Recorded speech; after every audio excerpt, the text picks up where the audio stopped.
Welcome to the Close the Chapter podcast. I am Kristen Boyce, a licensed marriage and family therapist with a private practice, Pathways to Healing Counseling.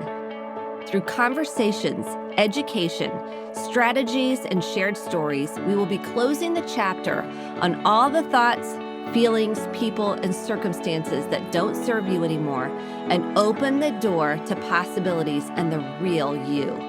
You won't want to miss an episode, so be sure to subscribe. Welcome to this week's Close the Chapter podcast. Have you gone through anything in your past that you wanted to hide or forget about or shove into a closet and what people tell me is go to the grave with, that you're not going to tell anybody about, or you think, I've put that behind me, it's in the past, and I'm moving forward, and I don't want to look back? Then this episode is for you. We are talking to Alreen Haeggquist, and she wrote a book about really overcoming trauma and abuse, sexual abuse, verbal abuse, and physical abuse by her father. She wrote the book Fired Up, Fueling Triumph Over Trauma. She is a San Diego-based employment attorney, author, and advocate who founded her law firm in 2008. She focuses on women's rights, sexual harassment and abuse survivors, discrimination, and retaliation in the workplace. She wrote this book, and we talk all about her childhood with the abuse from her father, and it was sexual, emotional, mental, it was everything, and how her mother ignored it. It's a powerful story that you're going to want to hear. And how did she thrive now? How did she work through it? How is she continuing to work through it? It's a deep conversation. It will give you hope and inspiration to do your own work, to do the healing work, because what I will tell you as a truth, being a therapist and a human on this earth, is you can't bury anything. It will live in your body. It will manifest somehow. It will come to fruition. It will impact generations, your children, your grandchildren, your partner, your friendships. And you think it won't. But the truth is, it does. And that's what we talk about today on this episode. I strongly encourage you, if this is a triggering episode, to go slowly. If you feel like you need to take a break, do that. You may want to listen to it several times because it's that inspirational. It will give you hope. And if that's what you need right now, listen to this episode. Use it as a companion. Also get the free journal guide that I have to offer as you're walking through your own work. And it's available at kristendboyce.com/free resources. We'll link it in the show notes. You'll also get the weekly newsletter that I don't bombard you with stuff you don't need. It's to equip you on your healing journey. It's to offer you words of wisdom, hopefully, and support, so you're not alone, because the loneliness epidemic right now is big. People feel so alone in this work. And I hope this episode helps you feel less alone, reduces the shame that you might be carrying around because you didn't do anything wrong. And that's the impact that trauma has on us, as we feel like something's wrong with us. We feel defective. We feel bad. We feel unlovable, unworthy, unimportant. And if you feel any of those things, please listen to this episode and know there is healing available for you. I promise you.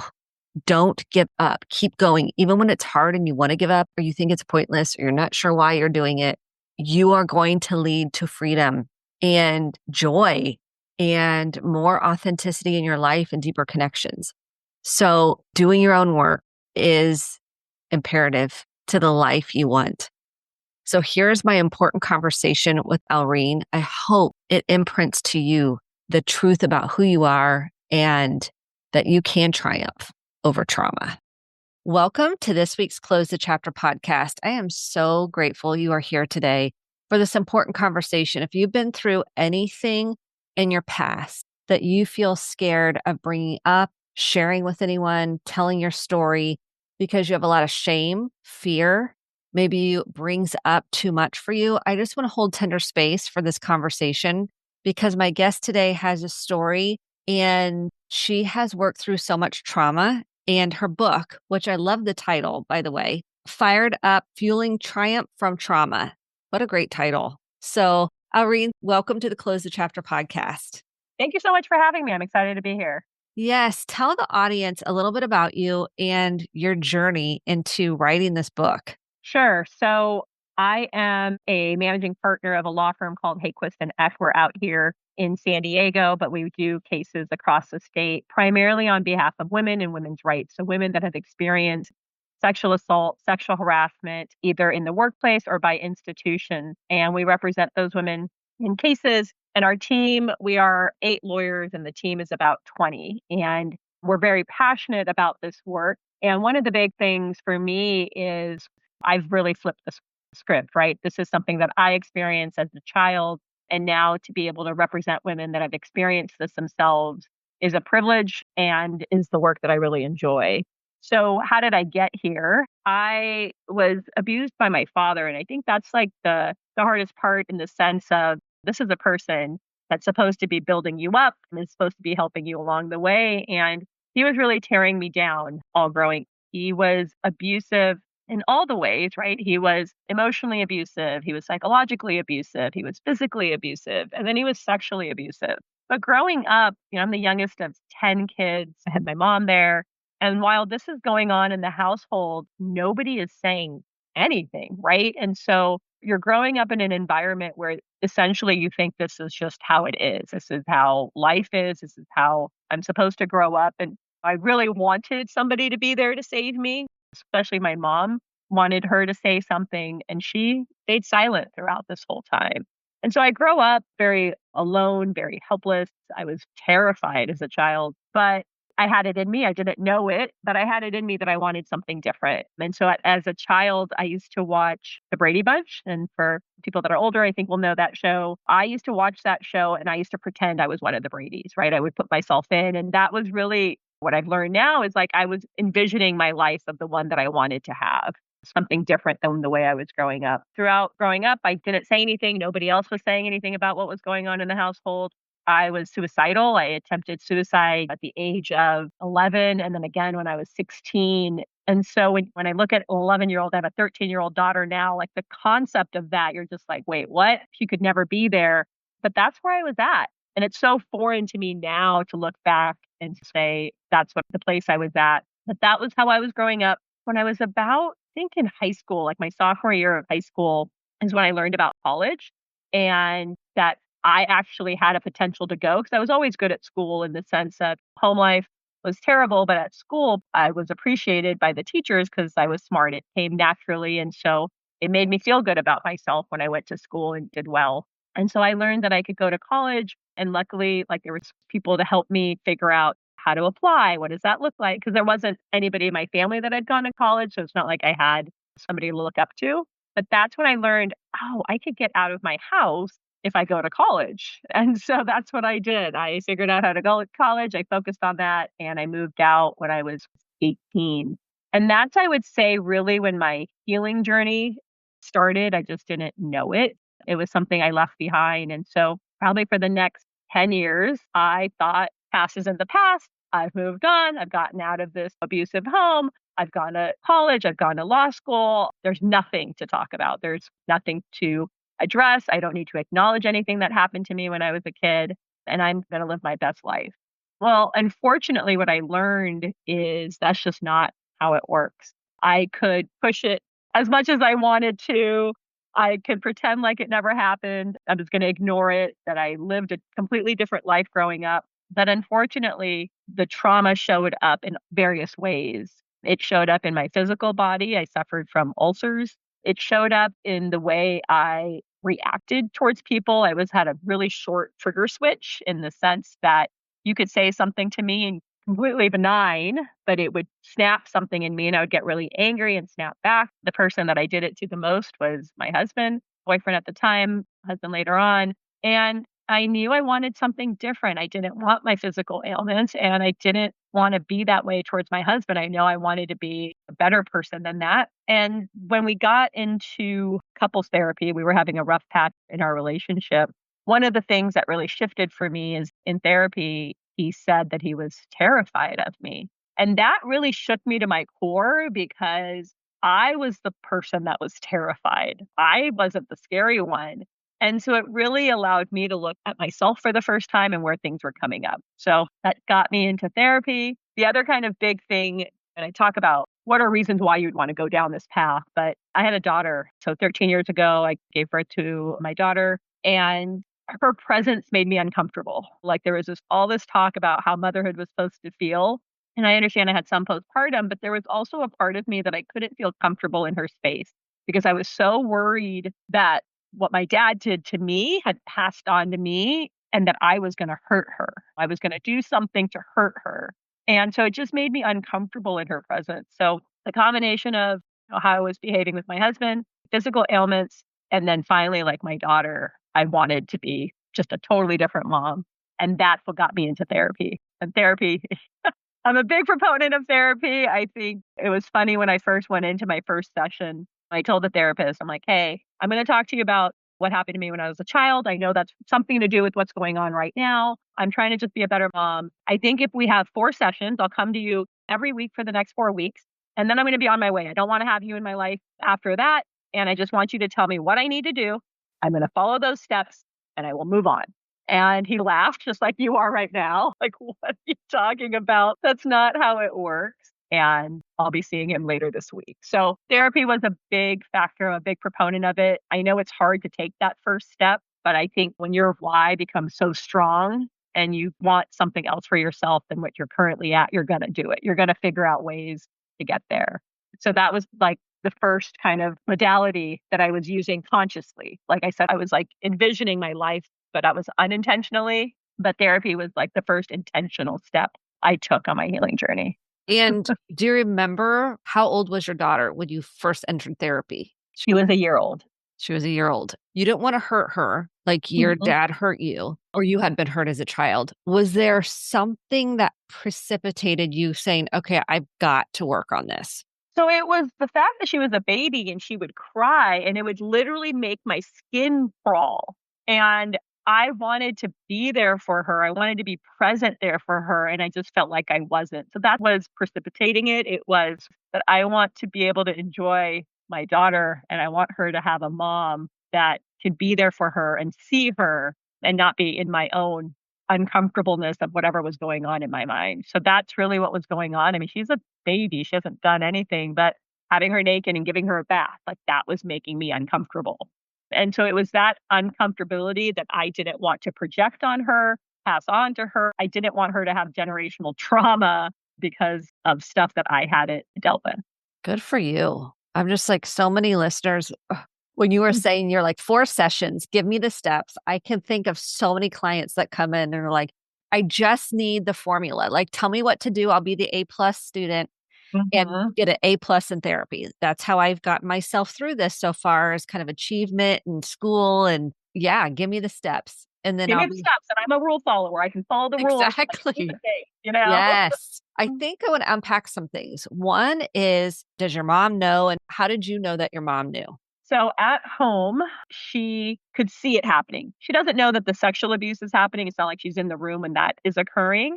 But when my dad is screaming at us and we're huddled in a corner, she can watch that happen. When he's hitting somebody, she's seeing that occur and she's not saying anything. And when I was a child, and with respect to the sexual abuse, the reason I believe that she knows that, I mean, she's now admitted it to knowing later on in life, but I know she knew at that time because where was he in the middle of the night? Where was he going? And so I just think instinctually, you know those things. But with respect to my mom, when I was that age, she was another victim of his, right? I have a lot of empathy for my mother, but when I was young, she was one of us, right? She was one of my sisters. She was somebody who had also been part of this abuse that had been going on at home. But when I had my daughter and how instinctually it is to protect your child, it's like you don't have to have anything in you. Nobody has to tell you that. You just have that.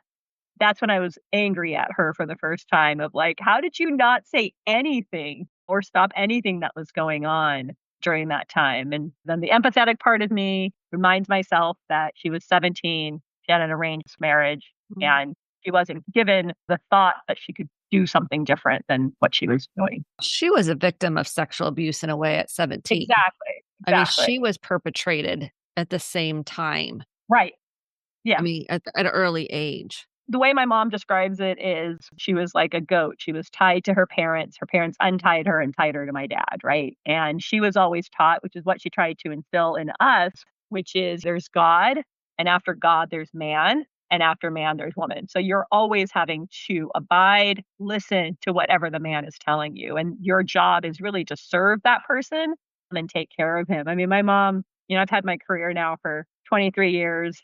I run my own law firm. I practice law. And even till this day, she asks me when I'm going to go home and cook for my husband. The conditioning. And that's not how it works. Yeah. So, okay, there's a lot to unpack. How old were you when the sexual abuse started? So I was sexually abused by 3 family members. The first one was my cousin, and my cousin, I was very young. I would say probably around 9. And when I did say something about that, I did say to my sister what he did, and he at the time was staying at our house, so couldn't stay at our house anymore. But it was like nothing happened. It was like they got him out of the house. Nobody said anything about what he did and what I brought up. And then we just still had to continue seeing him at other family events. Like he spilled something on me and it wasn't a big deal. And then the second time with my dad, it started around the age of 10. And luckily for me, my sister that's above me, she's 7 years older. When she turned 18 and graduated high school, she left the house. Having anywhere to go, she went and she stayed with a friend's mom. And she brought up what my dad had done. So luckily, the sexual abuse for me stopped at that age around 11, 12. He was abusive in the other ways, but the sexual abuse stopped for me because my sister said something and he denied it, but it stopped for me at that age. So 10 to 12. Yeah. So, did it happen to more of your siblings, your sister, you? So there are 6 girls and 4 boys. It's happened to the 6 girls. None of us have ever talked about it. How do I know that? Is we had this, after my sister came out, we all got together what we were going to do about it. And that's when nobody's ever talked about the details as to what happened and what my dad did. It's always just what dad did was not okay, or that's been really hard. But we don't ever talk about like the specifics as to what happened to us. Can you share about why you don't talk about it? Because people sometimes have a hard time understanding, or even they're in therapy and there is this question mark of, I didn't speak up, and they're mad at themselves for not speaking up. And can you speak into that? Sure. So one of the consequences of the abuse is like this extreme level of shame and fear. And that's just a natural consequence. Whether everybody that has been sexually abused in some way feels that exact shame. And so they blame it on themselves. And I see this over and over again, Mhm. not only with myself, but in every client that comes to my office. The narrative they're telling themselves is, I shouldn't have been there. Why did I go there? I should have told him no. I should have pushed him off. I should have hit him. And so because you didn't do those things, you blame yourself for it happening to you.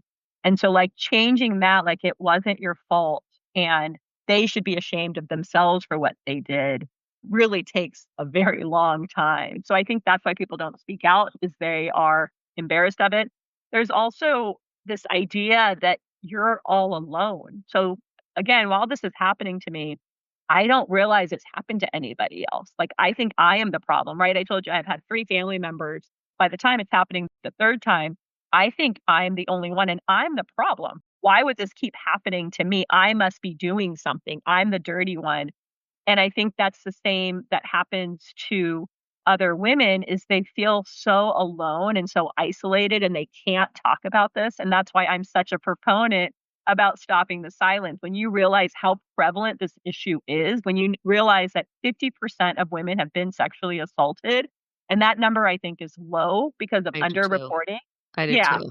That to me blows my mind. And when you're not talking about it, you think it's only 1. And so I think the more we start talking about it, we can change not only the statistics, but the consequences that are associated with the assault itself. So, how did you get the courage up to tell the truth in your family? This is what I deal with people. They're like, I will carry this to my grave. I'm only going to tell you. And that's Yeah. it. So that took a long time and it was a secret. I mean, I have let out the little dirty secret in the family, right? And people that don't understand why I'd want to do that, especially after so long. That happened so long ago. Why are you talking about it now, right? And so I think the longer you keep it a secret, the Mhm. longer you keep it inside, you can't start your journey, right? You can't go on your healing path if you keep trying to repress it. And I learned that through doing inner child work. I don't know if you do any of that with your clients. I am a Probably every episode I talk about inner child work because I Okay. love it so much. Yeah, and that was like when you have experienced it, you realize how true it is, and that's how it was explained to me. It's like the longer I continue fighting with myself in the sense of like trying to repress it, trying to ignore it, pretend like it didn't happen, the longer my suffering is going to last because I'm essentially fighting with my own body and my own self by keeping it inside. And so the inner child work allowed me to go to the places I was as a child to feel what I should have felt at that time as opposed to trying to repress it for survival allows me to feel those feelings and release them, right? Where it doesn't carry that impact. And so the book was a journey, I would say. Obviously, I didn't first thing write a book and tell everybody what happened to me.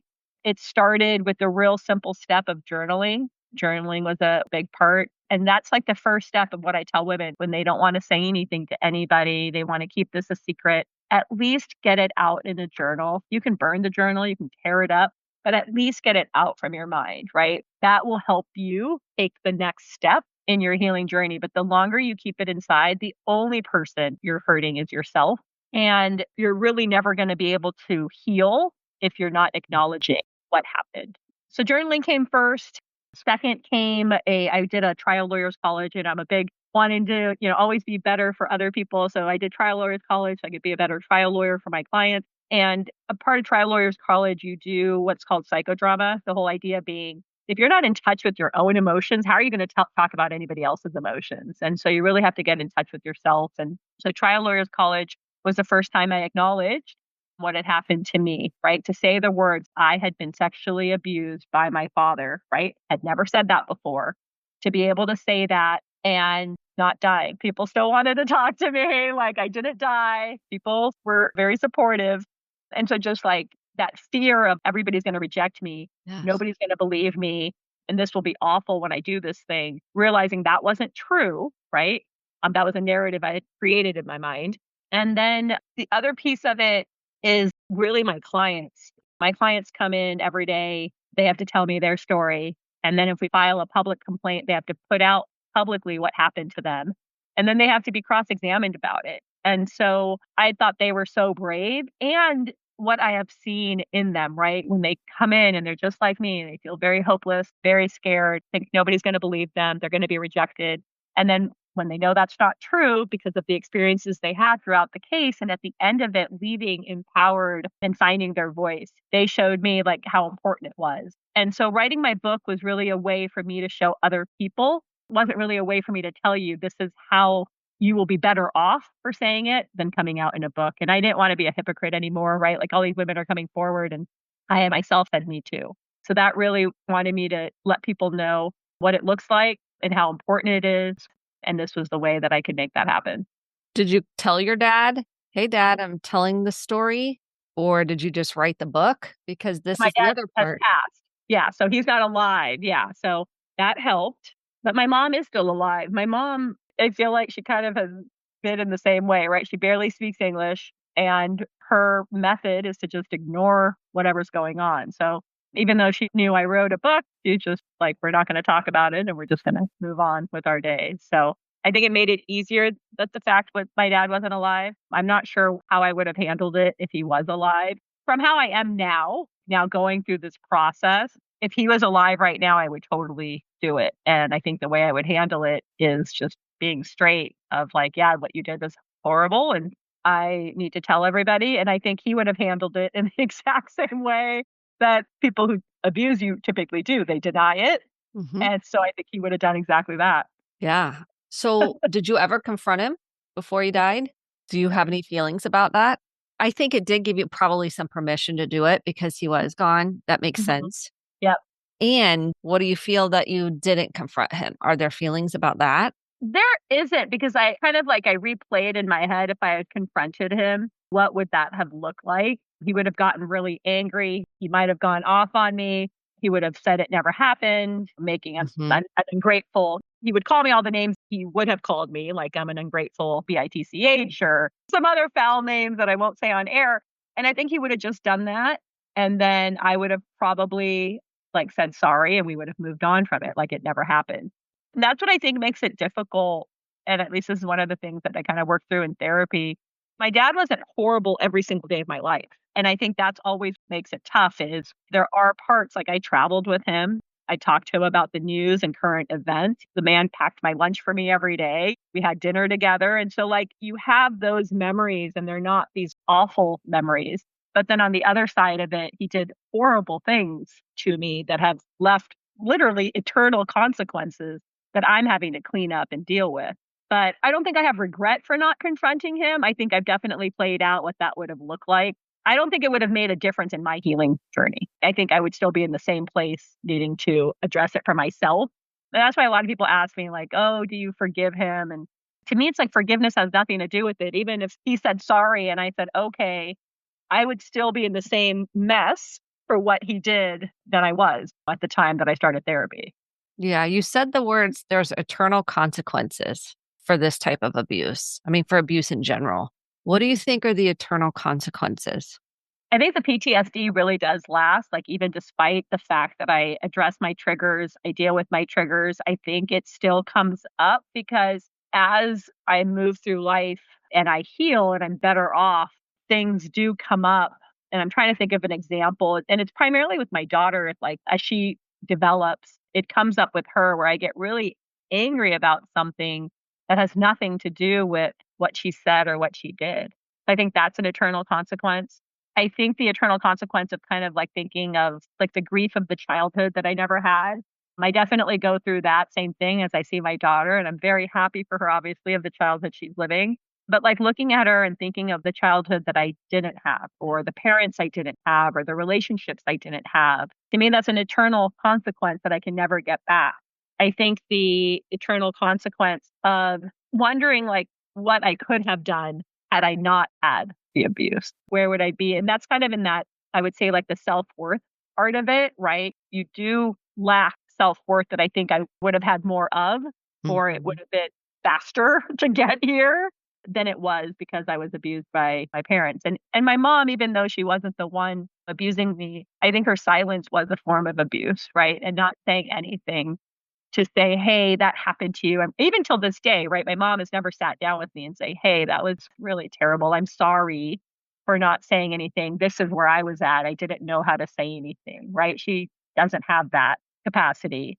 And so that just it stays with you. Yeah, and I think that's a big one that I find for all of us with our parents on some level, but especially with neglect and abuse, like not saying anything Mm, counts. And you have those feelings that still live there when you interact with them. They're like, I was fine. I had therapy. I was doing good. I was having a good week. And then I texted my mom or dad or caregiver, whoever yeah, it is. And then it was like right back to the same patterns that you feel, and that lives, that's something you still have to sit with, process, talk about that, yeah. like, still interacting with your mom. Yeah, still interacting with I'm an adult woman now, a professional. I've gone through a lot of modalities of healing. I'm in a much better place. But yeah, I was just out there for her 89th birthday. And it was like I was a child again in my home with all the chaos with my family and trying to be the peacemaker and trying to get everybody to get along and trying to have her understand whatever it was that had happened and not getting anywhere with it. It's like Same we're pattern. same pattern, same thing, and we're just doing it again. But you learn to create your boundaries, I guess. I know that's how it's going to be. So my trip was 2 days. I go in, I see her, we say happy birthday, and I leave because I recognize that even though I have done a lot of work, she hasn't. She's still in the same place she was when I was a child, and she's just grown up to be an adult version of that. 89-year-old version. 89-year-old version. Yeah. I appreciate you sharing this more than I can say because it's something that I think we all struggle with. Like, why do I still feel like this? I've gone through all this therapy and I still feel like that when I talk to them or when they text me or they call me. Yeah, And I say, yeah, because they haven't changed. right. And you want them to. I think You that's what's want always them it. You to. want just even a little bit. And because you've changed, you do expect a different result than you received before, but they haven't changed. And so they can't even see it. That's what I've realized. Like my mom can't even see it. It's just my boundaries and my therapy allows me to be able to tolerate it differently or deal with it differently. And that is what helps going through this work. Not that they're different, but I'm different. Yeah. And accepting. It's an acceptance of, okay, she's not going to see it. She's not going to acknowledge it. She's not going to apologize for it. That's not going to heal me. Yeah. I have to heal that inner child, that little girl inside. And so you can nurture her when mom's not able to. And people think this is woo. It's not. I'm like, I It's am telling you, it is the deepest, most powerful work you'll do. And I want to encourage anybody that's listening. This isn't just some hokey pokey. No, it is real. Are there books you've read that have been helpful? Let's say someone says, well, I don't even know where to start with inner child. You can listen to the episodes because I talk about it all the time. not. And do you have something or a book or something that helps you nurture your little girl? So no, I don't. The thing that I was taught is kind of the daily reminder of that. So for inner child work, I know you've talked about it, but it's taking yourself back to that place when you were a child and didn't have the care and support that you needed and were supposed to have. And so the adult self comes to that little child and tells her, you're going to be okay. I'm here for you, right? The adult self is here for you. And so the practice is reminding that little girl every day that I'm still here. We're going to be okay. We are okay. And so that's the practice. So I don't read a book on it. It was just the tool that I was given. And so I practiced the tool. A book that helped me with the thought patterns was Joe Dispenza's book, How to Be Supernatural. That was one of the books, not for inner child work, but just like, you have to change your thoughts, change your thoughts, change your life. And so that book really helped kind of like click that into place because our thoughts are so powerful. And so once you realize like that is what's dictating your life, and if you can change that, you will have a completely different outlook in how you move forward. So that book just really helped, I think, get me there. Obviously, you still got to do a lot of work to change your thoughts and do the exercises, but that book really helped getting me there. How do you think because you said you go into your family, your sisters don't talk about the abuse. Like nobody Mhm. talks about it. It's the big elephant in the room. Nobody's talking about it. Have you decided in your family that you are going to talk about it? You're going to talk about feelings. You're going to talk about what happened to you. Do you talk about it with your daughter?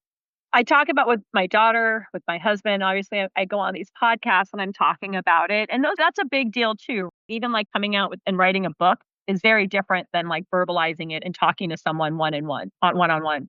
I talk to my clients about it when they're open to it. So yes, I talk about it. I talk about my feelings. I talk about my experience. I talk about how that has affected me, what I have done to change it, because I think it's so important for anybody who wants to do that to know that they're not alone and there is a way. So that's why I do it, because the more people that I can touch and help in that journey, I want to do that. I would say my family's my North Star. Those are the people that I really would like to do this with. But you can't do that if the person's not ready. And I don't think they are. I leave myself open. Like I always say, hey, I know you're going through a hard time. As I've said before, I really do think this is stems from our childhood. You know, that I've really done a lot of work on this. I'm always here if you want to talk about it.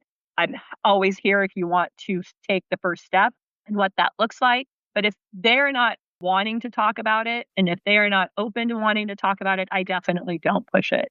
And I think that was when you're coming out with the book, I was really careful to not tell their story. This is my story and what happened to me. But unfortunately, my story does impact them, right? Because they were part of it in that moment. When I wrote my book, I didn't send them a copy and say, hey, this is what's going to get published. Because if you're not ready to hear it, I didn't want to like push it on them. Looking back, would I have done it differently? I don't know, because some people were upset that they didn't know what I was going to say before it came out. But till this day, that's how I leave it. I'm here if you want to talk about it, but I will not bring it up if they're not ready to hear it. What about the sister that spoke up, your older sister that said, this is happening? What Yeah, happened with, like, she's one that I would be like, oh, did she? she did. Is She's the she one I'm more closest open? with. Yeah, she's Okay. the one I'm closest with. She did get a copy of the book before I published it. I have talked to her about the details as to what happened to her.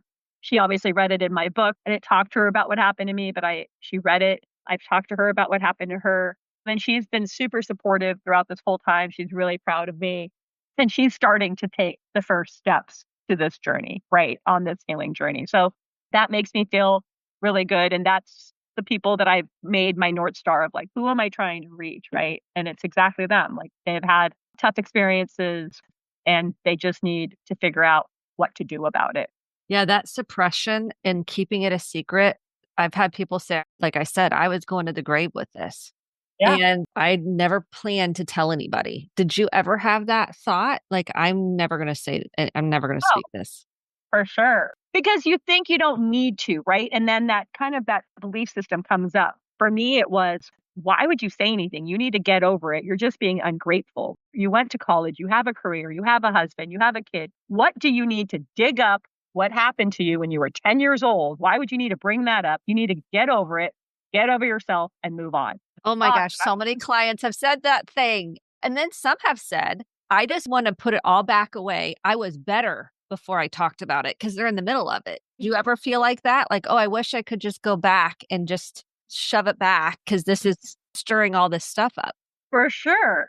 But then you like work through it because again, like while you're even working through it, you still don't feel as good as you want to. And so again, I think it's really important. You really have to focus on your why. Like, why did you start this journey in the first place and why are you doing it? And so reminding myself, I'm doing it for my daughter, wanting to be a better mom, want her to see something differently, want her to experience a different person than the one that I received really kept me focused on that journey. And that's what I tell, my clients and I tell other women is like, you really have to know why you're doing it and you have to know where you're going.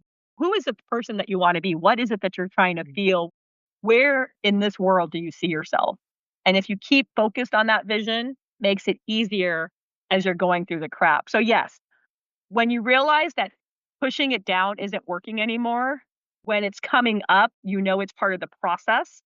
And so pushing it down hasn't worked. It's not like it's going to work again in the middle of And it. you're not going to go back and you didn't feel You're, great in the first place. You just looked more functional. You thought you were doing more functional, right? yes, Like I was achieving more. I was busy more. Well, yeah, because you were trying to shove it down. correct. Yeah. I'm uh, wondering for your daughter too, did you tell her what happened specifically about your dad and mom?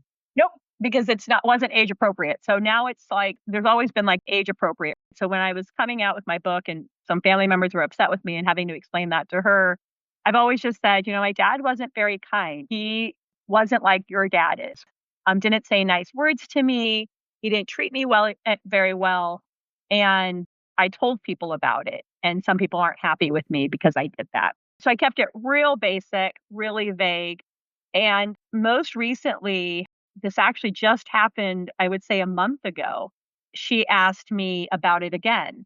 Because when she was little, she would say, Mommy, what's the worst thing that ever happened to you? And I said, Oh, I'll tell you when you're older. And like the next day, she would say, Oh, am I older now? I'm like, No, I mean, older at the right age. But just a month ago, I told her I had been molested by my father. And she's like, Well, what does being molested mean? And I love that. I love the fact that you don't know what that is, but just having to explain it to her, and she was just like, "Oh, that's gross." And I'm like, "I know." And then she sat there quietly and said nothing, and she just gave me a hug, and it was so Mm. sweet. And then I just told her, I was like, "If you wanna know more," I was just happy to talk about it. She didn't ask any other questions. So, yeah, just a month ago, I told her, like, the overarching thing that happened, and I'm sure she'll ask questions later on. But when I came out with my book, I didn't tell her because I just didn't think it was age appropriate yet. I didn't think she was at a place to hear that information. Were you afraid of how she would see your mom and dad? Was there a fear of like wanting to protect them? Because that's the other piece I hear, like kind of wanting to protect people in a way. For sure. So I didn't have that except for the fact that I said where she was young, but the protection is very real. Lots of people feel that, not even just to protect their kids and how my spouse going to see me, how are my parents going to see me if it's outside of the home, how are coworkers going to see me. But then they also worry about like how the abuser's family, I'm going to break up the family. They're going to have to Mhm. get divorced. Their kids, how is he going to tell this to his kids? And they're so worried about other people. And what I've learned is that I can't traumatize somebody by talking about my own trauma. Like that is not the impact on them. It's what the abuser did is the impact, not me talking about it. And again, the only person that's being hurt by not saying anything to protect all these people is yourself. Like you're actually only hurting yourself. So I've learned that. I wasn't really worried about how my daughter was going to see me. I guess I was worried about bringing in a concept to her that she wasn't even familiar with. Just talking to her about something she wasn't ready to hear. But at 13, they're having sex ed. They're definitely talking about those things. So having that discussion with her now seemed appropriate. Yeah. I think that's a brave, brave conversation. I just wanted to acknowledge that.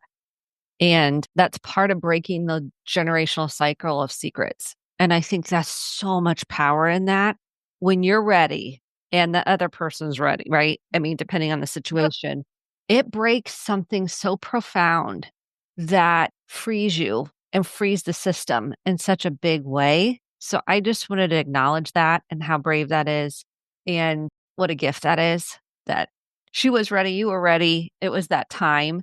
And I know that can be scary for a lot of people. It really is. Speaking up and sharing, I feel like is one of the biggest hurdles at the beginning.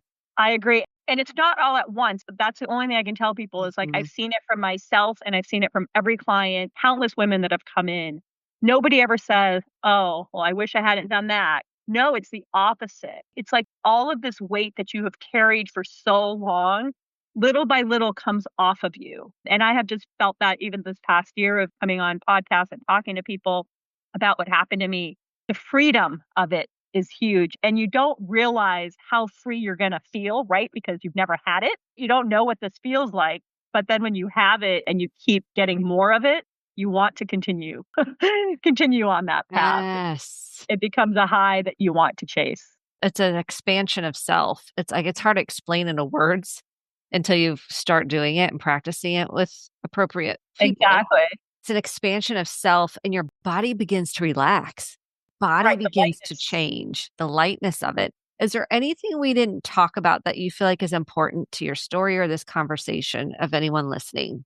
No, but just to carry on that, I mean, when you're going through this, I would say look at photos. Look at photos of yourself and later photos, and you can kind of see how you look. And your face does change. That weightness does carry on you. You don't realize it, but when you compare photos of where you were at in different places in your life, that's when you can see it in yourself. No one's ever brought that up. Yeah. I love that you just brought that up because no one said look at photos and notice and even look in your eyes. Your eyes are the gateway to the soul. And so if Yes. your eyes tell a story, there's a heaviness. There's like, I'm there, but I'm not really there, a Mhm. dissociative part of you. I love that. I think that's really powerful feedback and wisdom that you just Yeah. shared. So thank you so much. Thank you for being on the podcast. You have done so much work. I can feel that. And just the courage to share your story and understand the power and the healing of it. Like that is what leads to the healing in the inner child work. You're helping so many people right now that are listening. So, is there any words of encouragement you'd want to tell somebody right now that's scared or has never shared something that's happened to them, to anybody? I just say don't wait. Our lives are so short and the ability to have connections with people is limited in time. And so I say don't wait. Get started, even if it's a small step, like do something as opposed to nothing. So that would be my only words of wisdom is get started now. I love that. Thank you so, so much. Go get the book. This is a story that everyone needs to hear. So thank you for being here today. Oh, thank you so much for having me. I really appreciate it. Thank you so much for listening to the Close the Chapter podcast. My hope is that you took home some actionable steps along with motivation, inspiration, and hope for making sustainable change in your life. If you enjoyed this episode, click the subscribe button to be sure to get the updated episodes every week and share with a friend or a family member. For more information about how to get connected, visit Kristen, Kristen, Boyce, BOICE.com. Thanks and have a great day.